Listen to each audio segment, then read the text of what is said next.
Bom dia, irmãos e irmãs. Nosso Senhor é santo. Nosso Senhor é santo. Irmãos, preparar uma mensagem bíblica hoje em dia é relativamente fácil. Basta a gente escolher um texto. Hoje em dia existem muitas bíblias de estudo. Nós temos ali um comentário direto ao texto. Existem muitos comentários bíblicos disponíveis que a gente pode consultar e ler, a opinião dos mais diversos estudiosos sobre aquele assunto.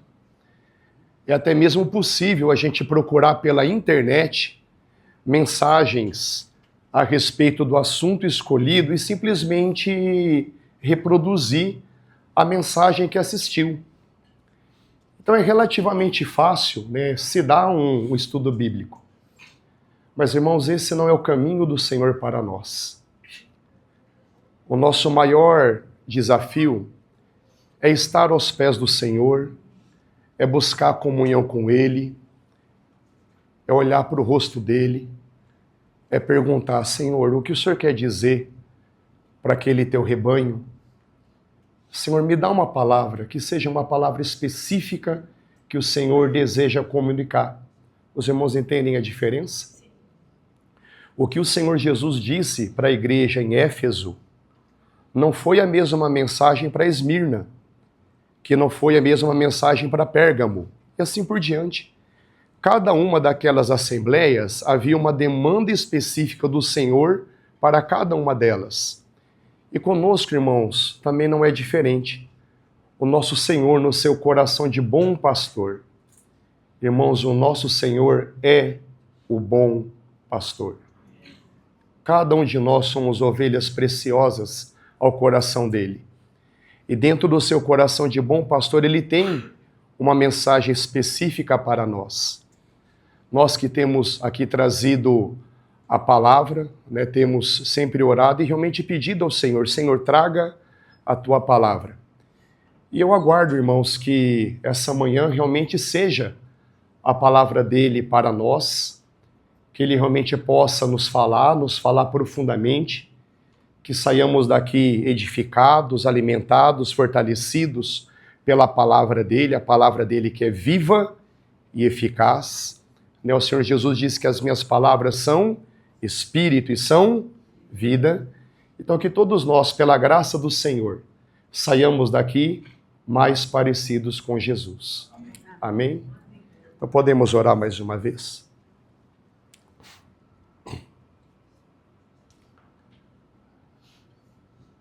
Nosso Deus e Pai, nós estamos aqui como os teus filhos amados. E nós te agradecemos porque somos infinitamente amados. Nós te agradecemos, Senhor Jesus, porque na cruz foi a demonstração máxima do seu amor. E dessa forma o Senhor nos comprou. Nós somos membros do teu corpo, nós somos ovelhas do teu pasto. E nós estamos aqui, Senhor, aguardando o alimento que vem do Senhor. Fala-nos pela tua palavra. Abra nossos olhos e ouvidos espirituais, para que contemplemos de uma forma mais plena a tua gloriosa pessoa. Bendito Espírito, essa é a tua missão, glorificar a Cristo. Então venha cumpri-la em nosso meio, para a glória do teu nome. Amém.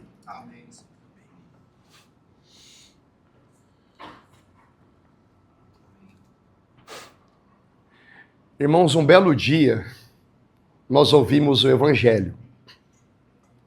Nós somos informados que nós nascemos pecadores e, como pecadores, nós estávamos debaixo da ira e do justo juízo de Deus. Como pecadores, todos nós estávamos destinados ao inferno. Irmãos, isso é algo muito sério. Esse é o destino das pessoas que não se renderam ao Senhor Jesus. Mas nós também ouvimos que o próprio Deus veio ao nosso favor na pessoa de Jesus. Ele viveu nessa terra, mostrando como é o coração de Deus. Ele disse para Filipe: Filipe, quem vê a mim, vê ao Pai que me enviou. Se nós quisermos saber como Deus é, basta olhar para Jesus. Jesus é o próprio Deus encarnado. E lá na cruz, irmãos, muito mais que os sofrimentos físicos do Senhor Jesus, que foram reais, muito mais que os seus sofrimentos físicos, houve ali um sofrimento espiritual. Os nossos pecados, os pecados de toda a humanidade, foram colocados sobre o bendito Cordeiro de Deus. Irmãos, ele morreu e pagou os nossos pecados. E como demonstração que o nosso Deus e Pai aceitou essa oferta do Senhor Jesus, como demonstração que Deus aceitou esse pagamento, o que Deus Pai fez, ressuscitou Jesus dentre os mortos, ascendeu aos céus e assentou à sua direita. Aleluia! Isso é uma comprovação que a obra de Cristo foi completa, foi aceita pelo Pai. A história não termina aí. Um outro belo dia, esse mesmo Senhor Jesus vai voltar. E os nossos corações sentem a brevidade desse retorno. E ele vai voltar como juiz. Ele vai julgar toda essa terra e nos levar de volta para ele, para que possamos viver com ele por toda a eternidade. Irmãos, esse é o Evangelho. Essa é a boa notícia. O próprio Deus que nos criou nos chama para ele mesmo. Então eu faço uma pergunta. Você já recebeu esse Evangelho? Você já o acolheu? Como é que o Evangelho é acolhido? Duas palavrinhas, irmãos. Arrependimento e fé. Arrependimento envolve alguns movimentos. O arrependimento envolve reconhecimento do pecado. Eu me reconheço pecador. Envolve confissão do pecado. Senhor, realmente eu sou pecador. Ou no acerto de contas uns com os outros, não é? Isso é tão necessário. A gente assume, a gente confessa. Terceiro ponto, nós abandonamos o pecado, porque agora ele não tem que ser um bichinho de estimação, ele deve ser visto como inimigo. E quarto ponto, irmãos, nós temos que voltar para Deus. Então, tudo bem os passos do arrependimento? Reconhecimento, confissão, abandono e retorno a Deus. São os elementos que estão envolvidos nessa palavra arrependimento. E o próximo passo é a fé. Então, Senhor, realmente eu creio que o Senhor morreu e ressuscitou para me salvar. E eu aceito essa obra como minha. Senhor, vem entrar na minha vida. Senhor, recebe a minha vida. Então, quando nós damos esse passo de fé, aí nós somos salvos.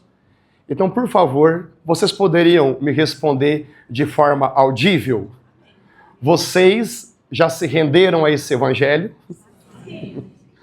Olha só que nós somos assistidos por anjos, tudo bem, irmãos? O nosso ajuntamento é cósmico. Então, diante dele, né, diante dos nossos irmãos, sim, nós já recebemos esse glorioso evangelho, tá? Irmãos, apenas um parênteses, porque a gente costuma atender algumas dúvidas de irmãos, né, que vêm, às vezes, nos perguntar, né? Então, às vezes, nos pergunta, mas irmão, eu não sei se eu fui ou não salvo. Então, irmãos, receba isso de consolo. Só o fato de você estar preocupado é porque você foi salvo. Amém? Porque quem não está nem aí com Deus, nem essa preocupação tem. Então, quando você simplesmente tem essa preocupação, poxa, será que realmente eu estou salvo ou não? Isso é uma prova que o Espírito Santo já está presente na sua vida. Aí essa vida vai crescer, como nós vamos falar daqui a pouco.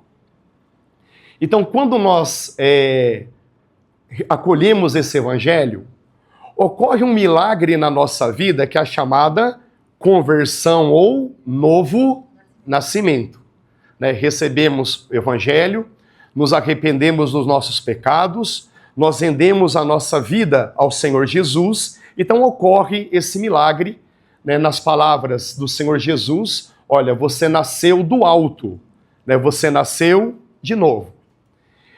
E aí, irmãos, quando nós nascemos, nós somos o quê? Ok, nós somos nova criatura, amém. Quem está em Cristo, nova criatura é. As coisas velhas já passaram, tudo se fez novo. Que bênção, não é verdade? Mas nós nascemos de novo, nós nascemos crianças. Irmãos, nós nascemos crianças na fé. Deus de nosso Criador também se torna nosso Pai. Jesus, além de nosso Salvador, se torna nosso irmão, o irmão mais velho, mas o nosso irmão. A nossa maternidade se chama igreja.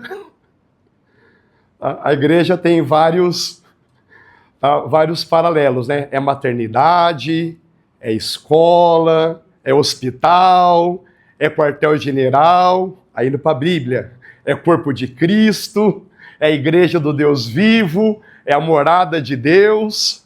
Então nós estamos na igreja. Mas, irmãos, qual é o convite do nosso Deus? Que permaneçamos bebês? Não. Então, existem várias passagens das Escrituras, nós não vamos ler todas, nós somos convidados ao crescimento espiritual.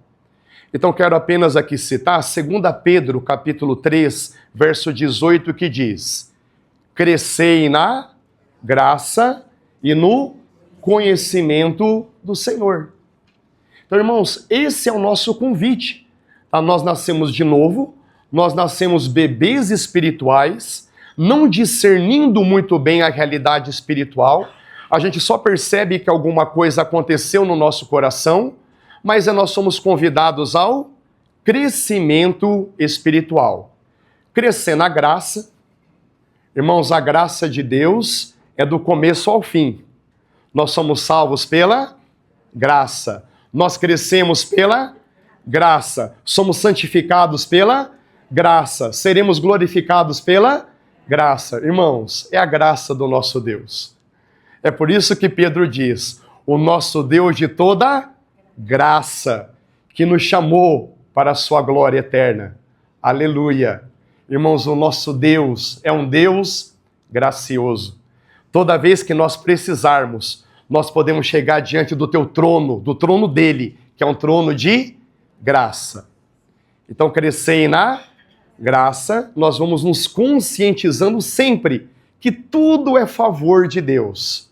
Irmãos, no nosso dia a dia, é tudo, nós sempre dependemos do favor, da graça do nosso Deus. Mas crescei além da graça, também crescei no conhecimento. Irmãos, na Bíblia, conhecimento significa intimidade. Irmãos, isso deveria nos impressionar. O nosso Deus nos convida para termos intimidade com Ele. Irmãos, não é impressionante? O nosso Deus, que é criador e sustentador desse universo, que apresenta galáxias e mais galáxias infinitamente maiores que esse planetinha, onde nós somos um nada num nada. Ele deseja ter comunhão conosco. Ele deseja intimidade conosco. Irmãos, em nome do Senhor Jesus, eu não estou aqui falando palavras bonitinhas, não. Isso daqui é o convite da graça de Deus.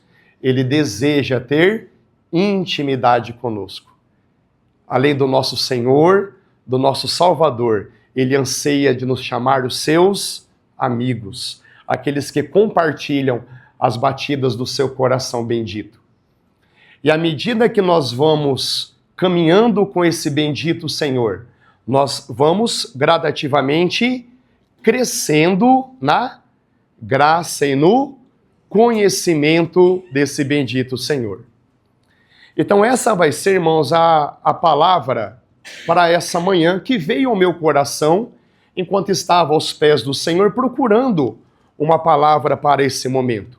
Tá? E aí eu intitulei 4 conselhos para um crescimento espiritual saudável. Nós ouvimos o Evangelho, nós nascemos de novo, nós nascemos bebês. Qual é o convite do nosso Deus? É um convite a um crescimento, crescer na graça e na intimidade com Ele. Tá? Com qual o objetivo? Né? Deixa eu retornar a esse ponto.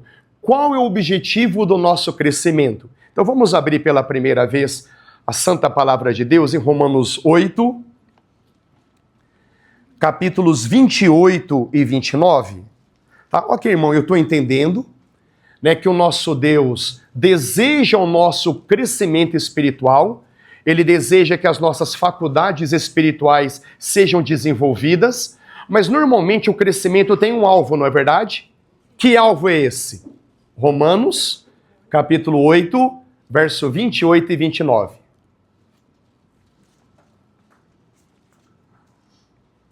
Romanos, capítulo 8, versos 28 e 29. Sabemos que todas as coisas cooperam para o bem daqueles que amam a Deus, daqueles que são chamados segundo o seu propósito. Só uma pergunta, você ama a Deus? Você ama a Deus? Mesmo na sua dúvida, né, porque a gente entende, né, as implicações da palavra amor, né? Ainda que você diga, olha, eu quero amar, então tá dentro. Tudo bem, irmãos, que é um exercício de vontade? Eu quero amar. Então, nós estamos dentro desses, que foram chamados segundo o seu propósito. Irmãos, é muito importante essa nossa honestidade diante do nosso Deus, tudo bem? Tá? Honestidade com aquilo que a gente pensa, com aquilo que a gente sente. Tá? Ele aprecia a nossa honestidade. E aí vem o verso 29. Pois aqueles que Deus de antemão conheceu, irmãos, aleluia. Na eternidade, Deus conhecia cada um de nós. Deus conhecia cada um de nós e olhou para cada um de nós e nos amou. E Ele disse na eternidade, eu te amo, eu te amo.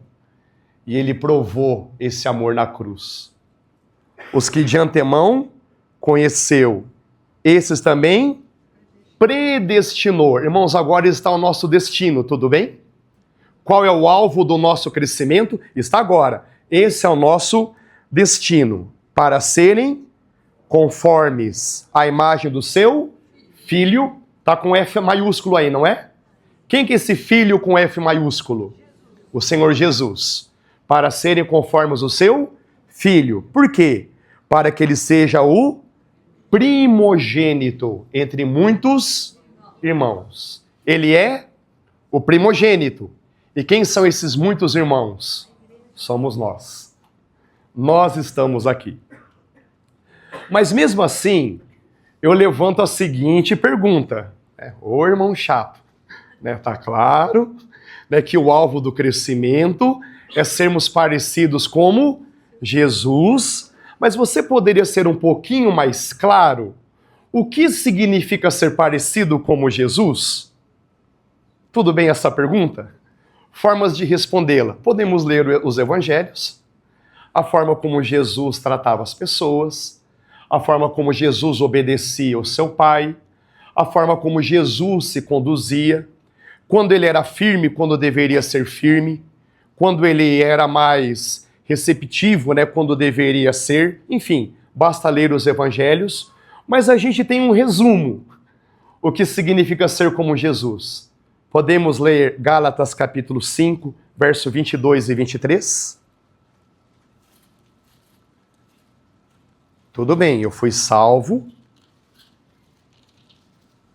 sou um bebê, o Pai quer que eu cresça, E crescer significa ser parecido como Jesus.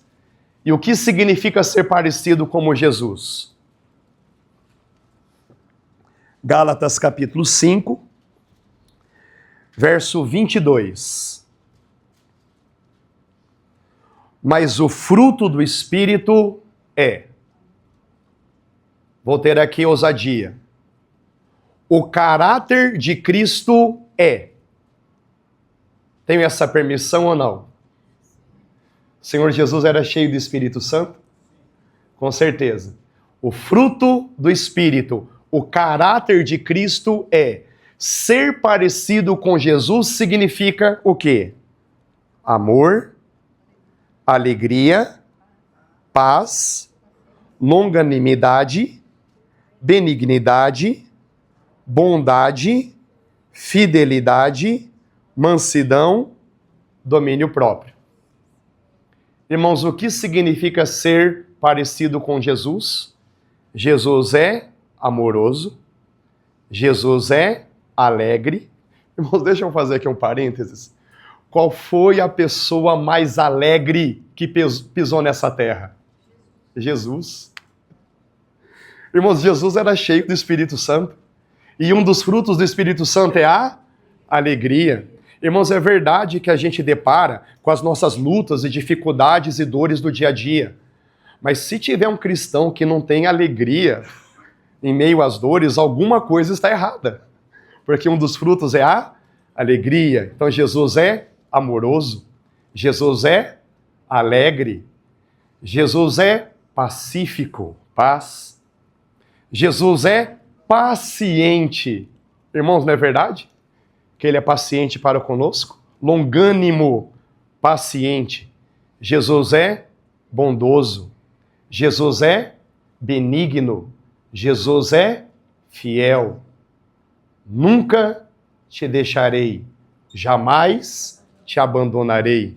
Ele é fiel. Jesus é manso. Aprendei de mim, que sou manso e humilde de coração. E Jesus tinha domínio próprio.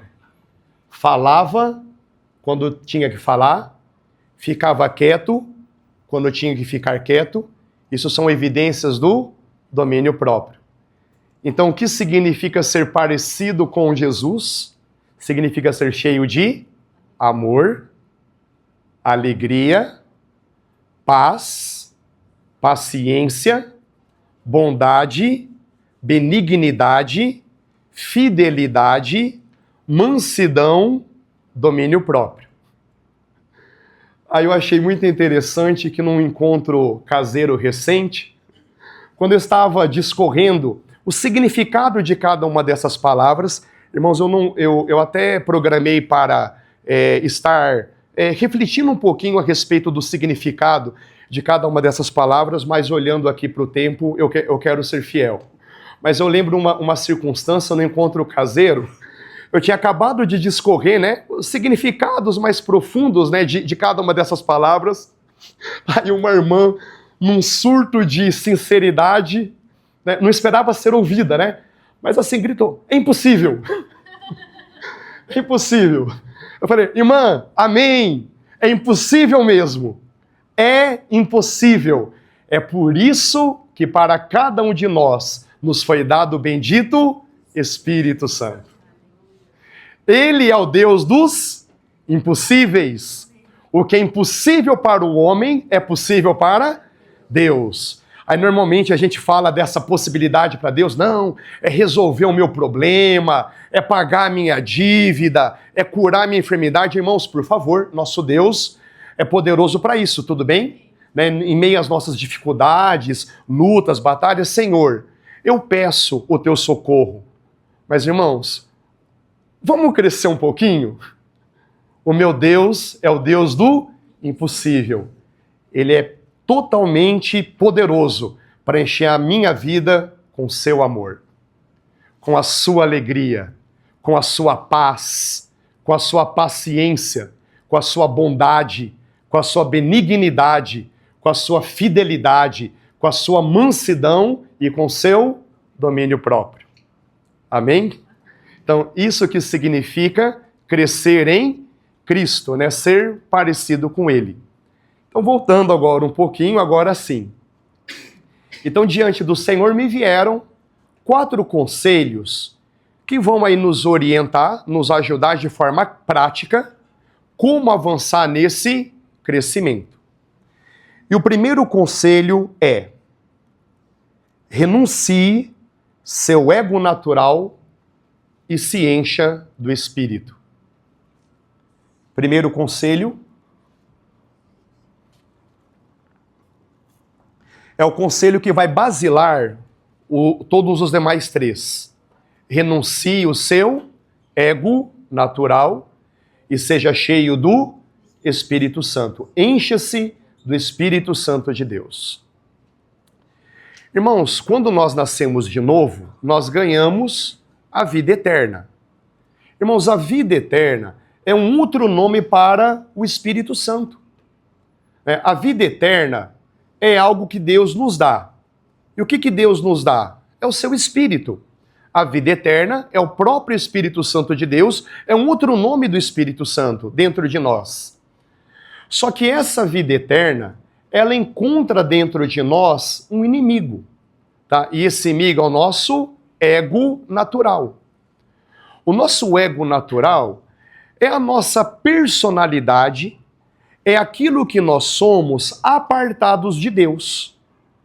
Os irmãos conseguem imaginar uma pessoa que tem as suas próprias vontades, os seus próprios pensamentos, os seus próprios sentimentos, e não coloca Deus na equação? Então, esse é o nosso ego natural. Irmãos, todos nós nascemos com esse ego natural. Tá? As nossas próprias vontades, as nossas próprias preferências, os nossos próprios gostos. Né? Uns têm um ego mais inflado, outros têm um ego mais machucado. Né? Existem aquelas pessoas, quantas vezes a gente tromba no nosso dia a dia, que esse não seja a nossa descrição. Eu quero as coisas do meu jeito, tem que ser do meu tempo, na minha hora, senão eu não aceito. Então, irmãos, isso se chama ego. Então, o Espírito Santo de Deus se depara dentro de nós com esse terrível inimigo chamado ego. Então, irmãos, não é à toa que em 2 vezes no Evangelho de Mateus, 2 vezes no Evangelho de Lucas, 1 vez em Marcos e 1 vez em João, irmãos, se a gente tem esse ensino nos 4 evangelhos, ainda com ênfases dentro do próprio evangelho, nós temos que entender que são ensinos que o Espírito Santo querem realmente deixar enfatizado. E que ensino é esse? Palavras do Senhor Jesus. Se alguém quer vir após mim, negue-se a si mesmo. Tome a sua cruz e me siga. Porque aquele que quiser salvar a sua própria vida, aquele que quer conservar o próprio ego, irá perdê-la. Mas aquele que perde a vida por amor a mim, irá ganhá-la. Então, irmãos, nesse ponto, nós temos um dos ensinos mais profundos e essenciais do nosso Deus para conosco. A palavra do Senhor nos ensina, vamos ler Romanos capítulo 6. Tá? Romanos capítulo 6.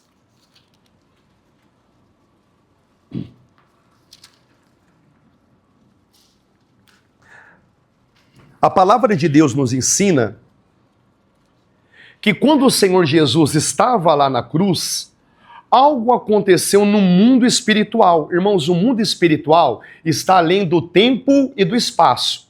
A gente não consegue descrevê-lo com exatidão porque é algo que está além do nosso raciocínio, além da nossa imaginação, mas é algo real.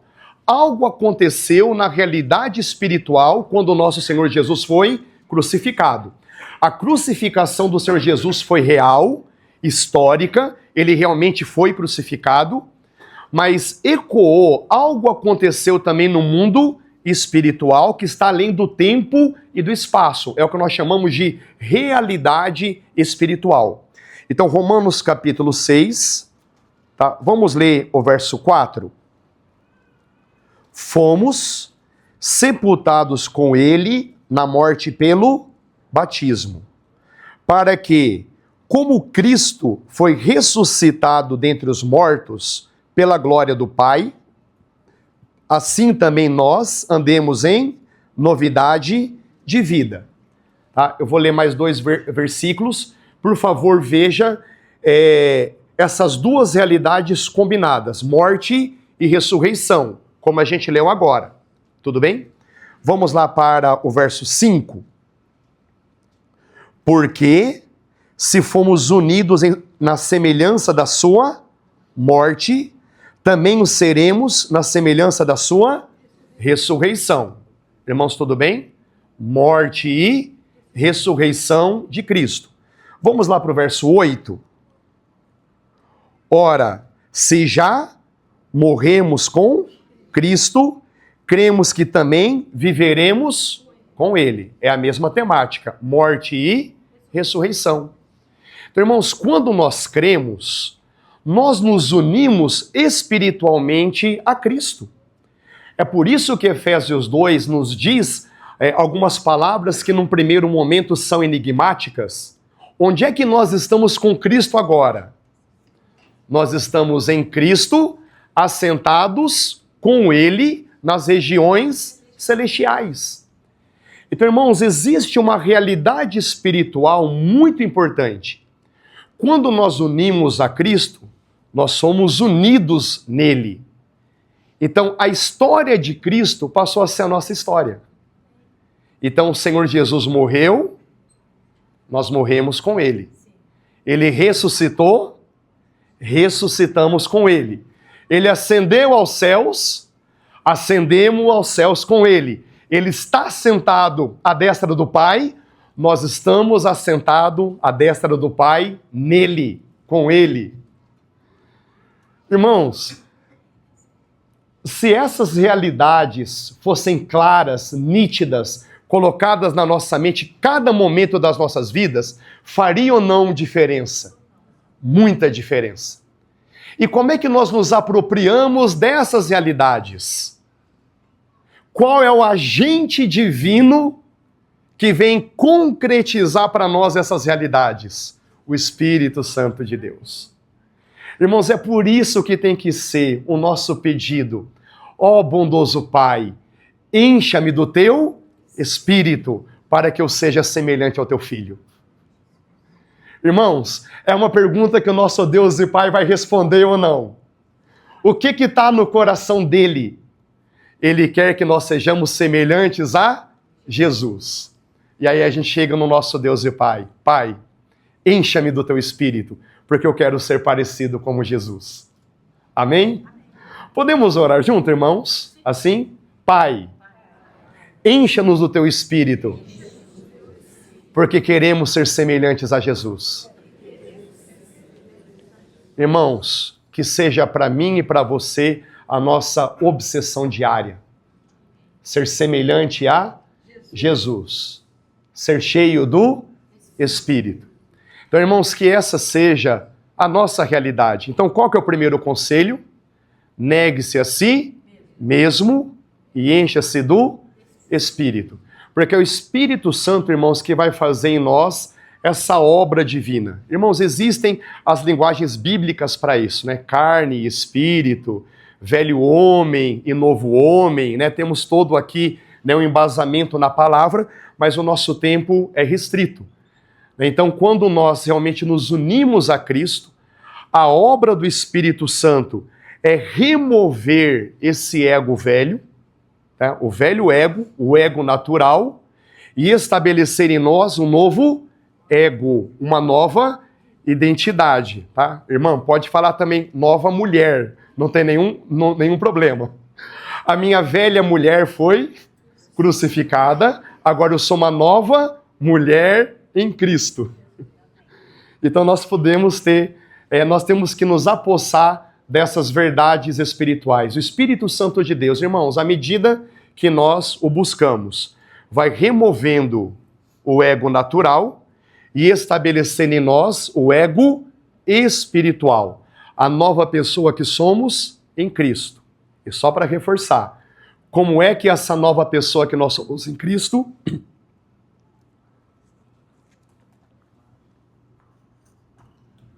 cheias de amor, alegria, paz, paciência, bondade, benignidade, fidelidade, mansidão, domínio próprio.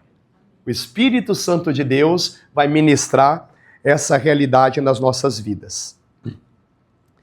Irmãos, apenas uma palavra de alerta. Tá? Infelizmente, existem muitos contextos em que essas realidades elas não são esclarecidas.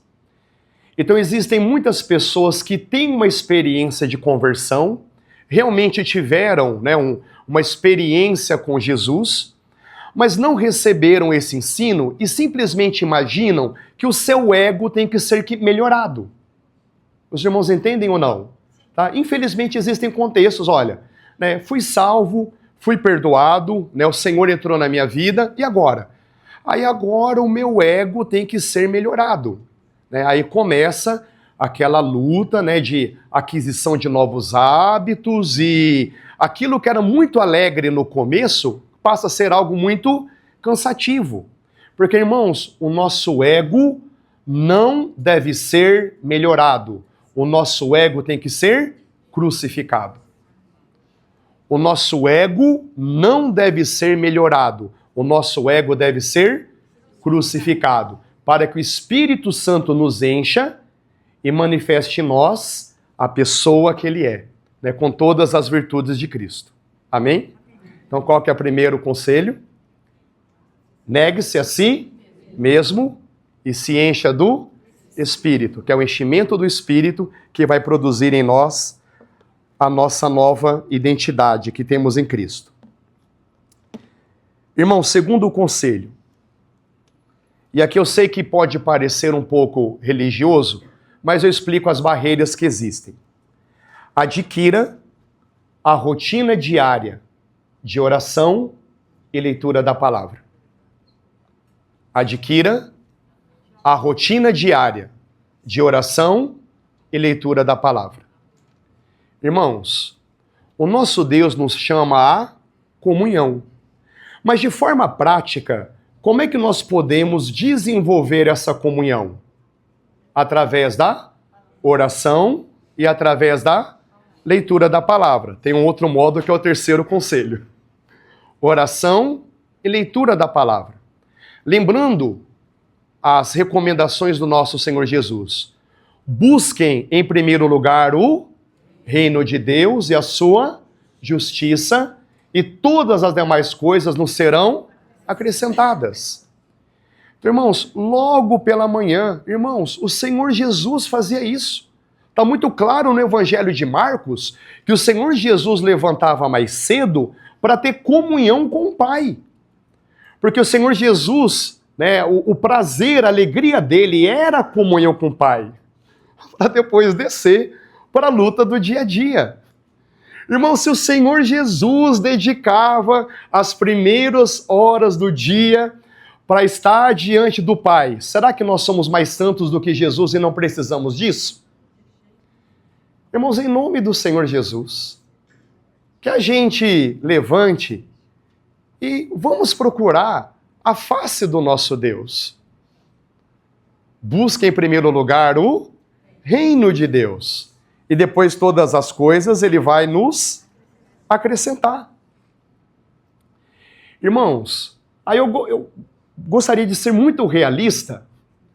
Aí a gente é mais ou menos assim, ou pelo menos eu, né? Deixa eu falar eu. Eu quero, mas estou com preguiça. Eu sei que eu devo, mas estou com preguiça. Sabe o que é isso na linguagem de Gálatas capítulo 5? É a briga da carne com o espírito. Eu quero, é o espírito, mas estou com preguiça. É a nossa carne, o nosso ego. Irmãos, isso tem que ser encarado com muita realidade. Nas palavras do Senhor Jesus, em Mateus capítulo 26, verso 41.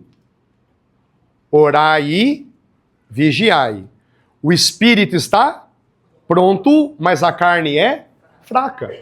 Irmãos, eu não quero aqui pintar, né, uma vida cristã que não lide com essas dificuldades reais.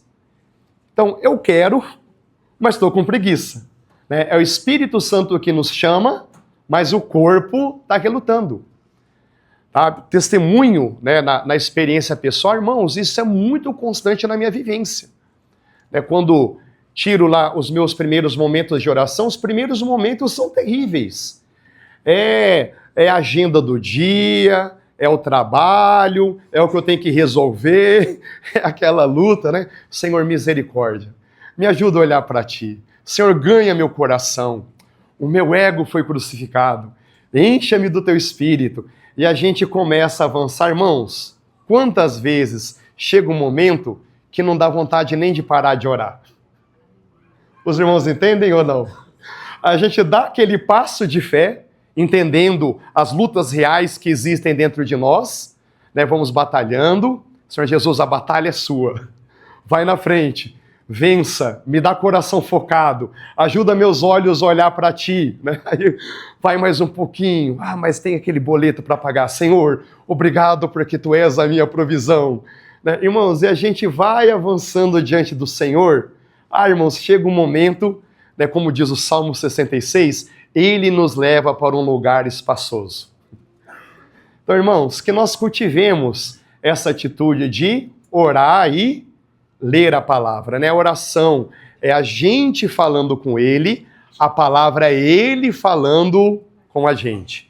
Né? Então, rapidinho aqui, apenas para citar, eu coloquei aqui tentando argumentar, né, convencer vocês, olha, é importante orar e ler a palavra. Eu coloquei a analogia do jardineiro. Tá? Imagine um jardineiro que vai fazer um serviço e normalmente ele demora 8 horas, né, ele vai levar aquele dia, né, 8 horas para fazer aquele serviço. Só que esse jardineiro tem um momento de lucidez. Sabe de uma coisa? Eu vou afiar a tesoura. Vou afiar a tesoura. Aí ele perde meia hora afiando a tesoura. Aí ele vai trabalhar e o serviço levou 6 horas. Foi tempo perdido ou não, irmãos? Todo o tempo diante do Senhor, né, eu quis perguntar, foi tempo perdido quando ele afiou a tesoura? Foi tempo perdido quando ele afiou a tesoura? Não, não é verdade? Vamos afiar nossa tesoura? Os irmãos entenderam, né? Afiemos as nossas tesouras. Irmãos, todo o tempo aos pés do nosso Senhor. Não é tempo perdido, é tempo investido. É tempo ganho. Aí eu coloquei aqui, irmãos, o ganho maior da comunhão do Senhor é a comunhão com Ele, tudo bem? O ganho maior é a comunhão com Ele. Mas a gente tem que levantar outros argumentos para incentivar os irmãos. Olha, vale a pena orar. Né? Primeiro, né, a oração reconfigura o nosso dia. Os irmãos que têm um pouquinho de linguagem da computação, oração é o nosso F5, atualiza a página. Tá? Deixa eu dar só um embasamento bíblico, por favor. Davi estava fugindo de Saul. E Davi estava numa cidade chamada Keila. E Saul, né, estava vindo ao encalço para matar Davi. Aí Davi resolve consultar o Senhor. Algo que ele fazia com muita frequência. É por isso que Davi tem que ser um exemplo. Né? Há muitos momentos ele está orando. A maioria dos salmos são salmos de Davi, porque ele era um homem de oração, né? Um homem de louvor. Aí ele vai buscar a face de Deus, né? E pergunta, Senhor, se eu ficar aqui, os habitantes de Keila vão me entregar na mão de Saul? E que Deus responde, sim, vai entregar. Então o que Davi fez? Davi fugiu de Keila. Né? E depois de algum tempo, né, ele foi coroado rei. Irmãos, o que aconteceria se Davi não tivesse orado? viria, não era a palavra do Senhor? Viria Saul com seu exército, iria matar Davi. Aí Davi apertou o F5. Aí Davi apertou, atualiza a página. Senhor, vamos reconfigurar tudo isso? Irmãos, quando nós estamos diante do nosso Senhor, nós estamos reconfigurando todo o desenrolar do nosso dia. É uma vantagem ou não, irmãos? Sim ou não? Irmãos, isso deve nos encher de esperança. Letra B. Nos prepara para tomarmos as decisões corretas. Principalmente nós, né, mais adultos, que temos que tomar decisões a todo momento. Não temos, irmãos? A todo momento tem que tomar decisões. O que os irmãos acham de nós termos lucidez, clareza para tomar uma decisão? É ou não é uma vantagem? Irmãos, é ou não é uma vantagem? Sim? Então, isso acontece quando nós estamos cheios do Espírito Santo. Quando nós tivemos aqueles momentos iniciais diante do Senhor. Irmãos, nós não somos pegos de surpresa. Porque muitas vezes vem situações que nos surpreendem, não é verdade? Então, se eu orei, se eu já, digamos assim, na dependência do Senhor, irmãos, o nosso Deus é todo poderoso. Nós dependemos em cada detalhe da graça, do favor dele. Se já reconfiguramos o dia, se já colocamos nas mãos dele, e se o Espírito Santo está em nós, irmãos, como se diz, é ir para a torcida. É comemorar, ainda que tenha, né, as dificuldades, os problemas, Deus vai fazer com que todas as coisas cooperem para o bem daqueles que amam a Deus. E quando a gente ora, nós estamos dando demonstrações práticas que nós o amamos. Então, reconfigura nosso dia, nos prepara para tomar as decisões corretas, nos blinda do mal. Irmãos, nos blinda do mal. Irmãos, quantas coisas ruins deixarão de acontecer porque nós entregamos o nosso dia nas mãos do nosso Senhor? É por isso que Ele nos ensina a orar. Livra-nos do mal. Aí vem no nosso dia, vai acontecer um mal na nossa vida. O meu filho orou. Deixa eu responder agora. Os irmãos entendem ou não? Irmãos, a gente achou a mina de ouro e não está vendo. Perdoe-me essa linguagem. Os irmãos entendem o que eu quero dizer ou não? Ele é o tesouro em vasos de barro que somos nós. Que privilégio, que honra nós temos como estamos debaixo do Senhor. Então, a oração reconfigura nosso dia, nos prepara para tomarmos as decisões corretas, nos blinda a Deus e o principal, a nossa oração glorifica a Deus, porque a gente se torna mais parecido com Jesus. Segundo aos Coríntios, capítulo 3, irmãos, apenas para citar, lá Paulo nos diz que à medida que nós contemplamos o Senhor, nós somos transformados de glória em glória à sua imagem.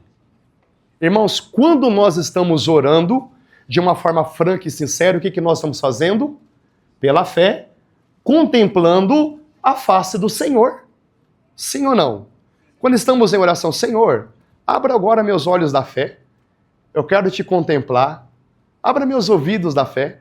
Então, irmãos, é uma transformação que começa no nosso interior, no nosso espírito, né? Normalmente é assim que Deus age no nosso espírito. Aí vai para a nossa alma e até mesmo expressando no nosso corpo. Irmãos, quem ora é mais saudável, tudo bem? Irmãos, quem ora tem sistema imunológico fortalecido. Irmãos, por favor, não estou dizendo que quem ora nunca fica doente, tudo bem? Tá? Porque existem, né, N fatores. Mas os irmãos entendem o que eu quero dizer? Tá? Quando a gente, né, vamos comparar aqui duas pessoas, né?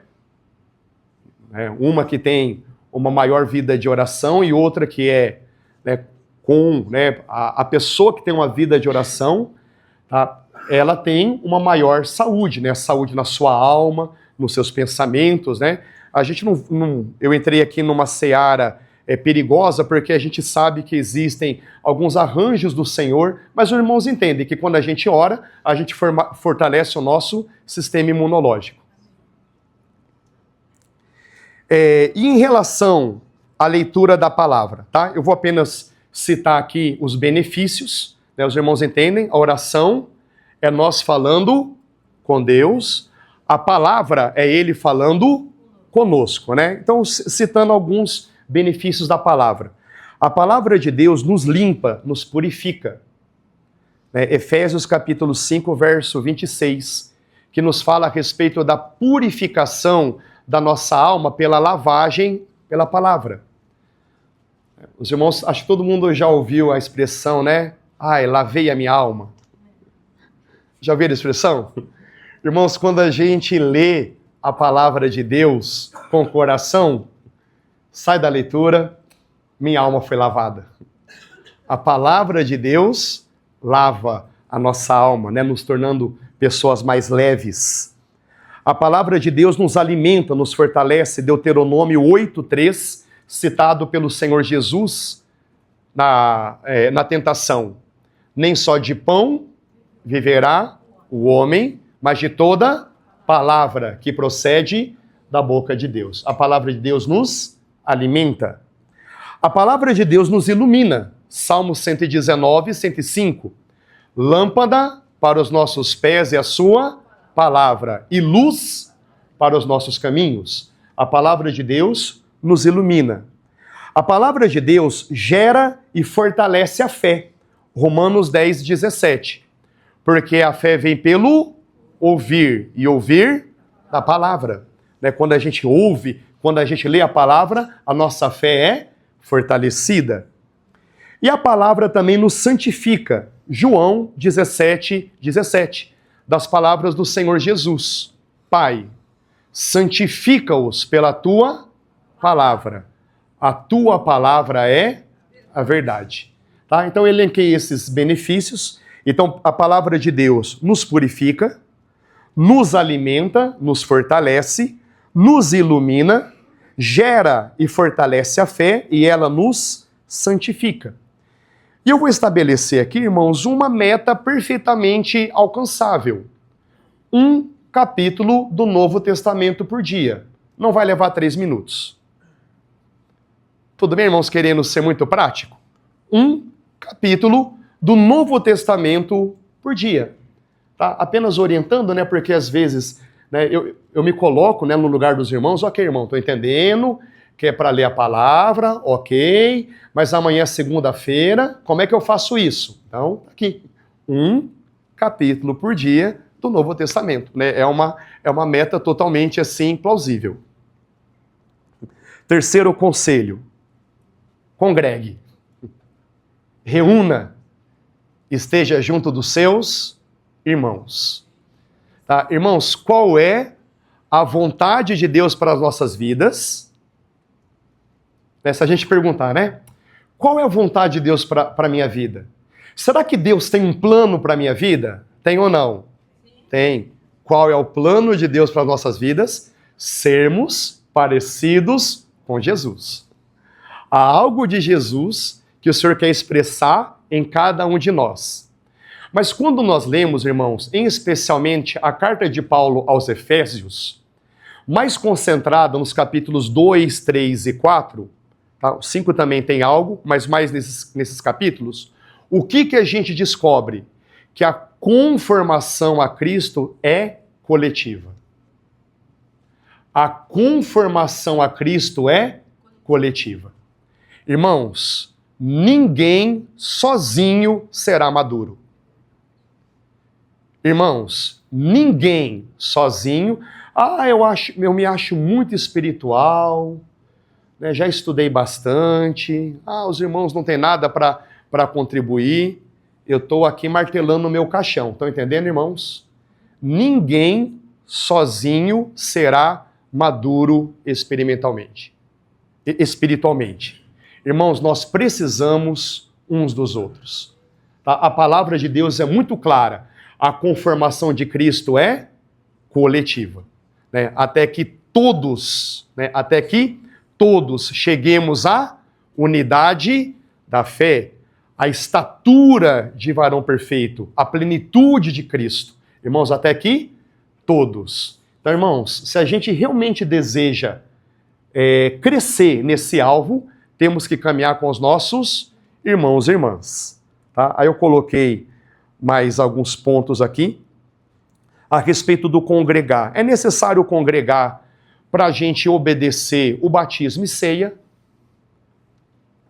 Tanto o nosso batismo, que deve ser testemunhado por pessoas, né? Um dia eu fui batizado, né, em setembro de 1992, né, fui batizado, e muitas pessoas testemunharam o meu batismo. Só que graças ao Senhor, Ele me deu a oportunidade de também ir muitos batismos testemunhar o batismo de outros irmãos. Irmãos, por causa do batismo, é algo importante ao Senhor. Se você ainda não fez, irmão, pense com seriedade. Tá? O batismo é quando você demonstra publicamente que você morreu e ressuscitou com Cristo. Os irmãos lembram que isso é uma realidade espiritual e que para Deus é muito importante. Tá? Nós somos unidos com Cristo na sua morte e ressurreição. E para Deus isso é muito importante ser demonstrado publicamente. Então eu quero deixar esse encorajamento, tá? Se você já recebeu o Senhor Jesus, desse passo de obediência, né? Batize-se. E no seu batismo você está dando esse testemunho, né, para outros irmãos, também para anjos, né, tanto bons quanto ruins, que você morreu com Cristo e ressuscitou com Ele. Amém? Então batismo. A ceia, né, que nós temos o privilégio, né, de todo domingo estarmos aqui diante do Senhor.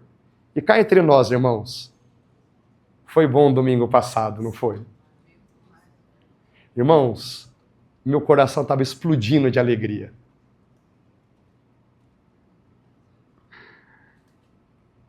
Estava lá no fundo, eu tenho andado com problema de rouquidão. Irmão, curou tudo. Que maravilha é quando a gente está diante do Senhor. Irmãos, se o nosso Senhor encontrar um coração aberto para Ele, Ele vai render essa entrega. Então, em todos os nossos ajuntamentos, irmãos, fica esse encorajamento. Em todos os nossos ajuntamentos, vamos abrir o nosso coração. Vamos nos render a Ele. Vamos buscar a face dEle. Lembra-se? Buscar-me-eis e me achareis, quando vocês me buscarem de todo o seu coração. Agora, irmãos, se eu mantiver as portas do meu coração fechadas, o nosso Senhor é muito educado, tudo bem? Ele não vai arrombar. Os irmãos lembram quando o Senhor Jesus estava em Nazaré? Tá? Mateus capítulo 13, último versículo é muito claro. Por que Jesus não fez milagres em Nazaré? Por causa da incredulidade, por causa da dureza de coração. Então, irmãos, lamento informar, se a gente vier para os nossos ajuntamentos e mantiver o nosso coração fechado, o nosso Senhor, que é manso e humilde de coração, Ele vai respeitar a nossa decisão. Agora, se nós chegarmos, Senhor, estou aqui, encha-me do Teu Espírito, abro-me, rendo-me completamente ao Senhor. Irmãos, imagina o Senhor encontrando uma assembleia assim, onde está todo mundo decidido buscá-lo de todo o coração, de toda a alma, dirigidos pelo Espírito, certamente Ele vai se derramar de si mesmo. Batismo, ceia, né, o serviço, o exercício dos dons, tá, é algo muito importante. Irmãos, o nosso Senhor, para cada um de nós, né, nos concedeu, né, certos dons, né? Penso que, né, no tempo certo valeria até uma reunião de ensino, né, a respeito dos dons, para a gente ter esse despertamento, né, para funcionarmos como igreja e também para adoração coletiva. Irmãos, eu quero ser fiel ao tempo e apenas citar aqui o último conselho. Pratique boas obras. Pratique boas obras. Efésios capítulo 2, a gente sabe muito bem o verso 8 e 9, né? Pois pela graça nós somos salvos. Tá? A salvação não vem de vós, é dom de Deus. Não vem de obras, para que ninguém se glorie. Aí muitas vezes a gente para no verso 9, né? Puxa, nós somos salvos pela graça, o nosso Deus gratuitamente nos salvou, que maravilha. Só que tem o verso 10. Pois somos feituras suas, irmãos, ele está nos fazendo feituras dele, criados em Cristo Jesus para as boas obras, as quais Deus preparou para que de antemão nos andássemos nelas. Então, os irmãos lembram daquela oração matutina quando a gente aperta o F5 para reconfigurar? Olha a dica. Pai, as boas obras que o Senhor já preparou para mim na eternidade, eu quero viver hoje. Irmãos, só um parênteses. É assim que eu entendo o Salmo 139, quando o salmista diz: em todos os dias, todos os meus dias estão escritos no seu livro. Irmãos, rapidamente, eu sei que existe uma linha teológica que vai usar esse versículo para ensinar uma espécie de determinismo. Tá? Em todos os dias, Deus decretou o que vai acontecer. Irmãos, pensa bem se a gente for nessa linha de interpretação. A gente peca? A gente pode pecar ou não? Sim ou não? Você acha que Deus iria determinar o nosso pecado? Irmãos, em nome do Senhor Jesus. Em nome do Senhor Jesus, se alguém pensa dessa forma. Atribuir a Deus pecado? De jeito nenhum. Então, irmãos, como é que... eu entendo, é claro, lendo outros irmãos, é que o nosso Deus tem uma agenda. Olha, para cada dia teu, eu tenho aqui uma agenda, eu tenho algo escrito. Você poderia, por favor, pelo menos orar pedindo para o que está no céu seja feito na terra? Os irmãos entendem ou não? Ele tem uma agenda para nós, tudo bem? Ele tem um cronograma para nós, ok? Para o dia 7 de setembro de 2025, eu tenho no meu livro tudo escrito que eu gostaria que acontecesse. E é só coisa boa, é só bênção. Irmãos, às vezes vem provações também, tudo bem? Porque a nossa fé, para crescer, ela tem que ser provada. Então, de vez em quando, vai vir as lambadas. Eu quero ser bastante realista. Então, que cheguemos diante do nosso Deus. Senhor, aquilo que está escrito no teu livro, o teu plano para mim, para esse dia, o Senhor poderia, por favor, concretizar? Os irmãos entendem ou não a forma legítima de interpretar esse versículo? A gente pedir para que aquilo que está escrito nos céus ao nosso respeito se torne uma realidade. Aí depois, no final da reunião, os irmãos das outras interpretações, a gente discute, tudo bem? Mas eu prefiro não atribuir a Deus mácula alguma. É muito ofensivo dizer que Deus é autor do pecado, que Deus promove. Irmãos, é muito ofensivo. É ofensivo demais. Como diz o nosso irmão, querido irmão John Wesley, decreto terrível. Saber que Deus decretou pessoas a praticar pecado. De jeito nenhum. A vontade do nosso Deus é boa, agradável e perfeita. Amém?